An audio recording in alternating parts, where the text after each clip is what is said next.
California just picked a fight that it may very soon regret. What if I told you one of America's most popular handguns could effectively disappear from California, and that's not even the biggest story? Because just days before this law is set to take effect, the Trump Justice Department made a move that could completely change what happens next. And if California loses, it won't just affect California. So let's talk about it. California has never really been shy about passing new gun control laws, or magazine restrictions, or assault weapons bans, or even the handgun roster. And now lawmakers have set their sights on Glock-style pistols.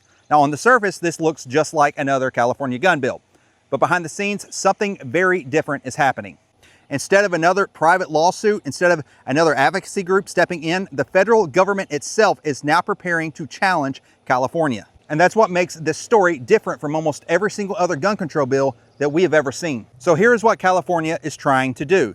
Beginning July the 1st, the state plans to prohibit the sale or transfer of Glock pistols and other handguns that officials classify as semi-automatic machine gun convertible pistols. Now, supporters argue that these firearms can be illegally modified using conversion devices, sometimes called Glock switches. And those devices can convert certain pistols into fully automatic firearms. But here is where the controversy starts. Federal law already makes possessing or manufacturing those conversion devices a serious crime. And converting a firearm into a machine gun is already highly illegal. So critics argue, if the illegal modification is already banned, why ban the handgun itself? And that is the question that is now heading to the federal court.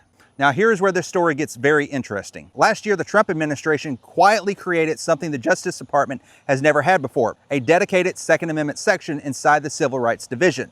Its mission? Investigate state and local governments for laws that may violate the Second Amendment, and according to reports, this new section has already challenged permitting systems, waiting periods, and firearm restrictions around the country. But California may be its biggest target yet, because this is not just about Glock-style pistols. There's another law that the DOJ has in its crosshairs, and that could end up being an even bigger battle. Now, just before California's Glock law is scheduled to take effect, Assistant Attorney General Armand Dillon sent a letter directly to Governor Gavin Newsom and Attorney General Rob Bonta. The letter warned that the Department of Justice had authorized a federal lawsuit against California, but it didn't stop there.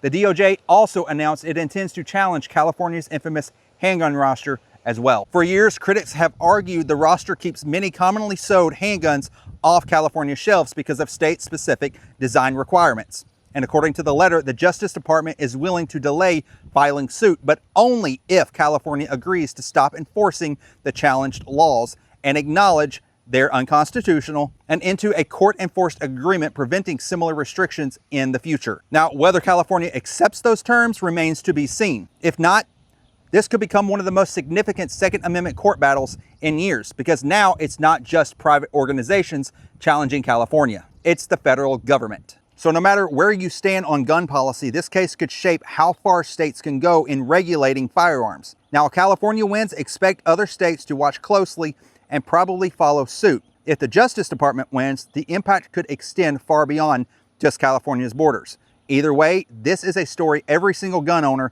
should keep an eye on. If you want updates as this lawsuit develops and you want Second Amendment news explained without all the legal jargon, make sure you are subscribed to the 2A Defense Network. I would appreciate it if you hit that like button if you found this breakdown helpful, and tell me in the comments, do you think California's Glock ban survives in court, or is this law headed for defeat?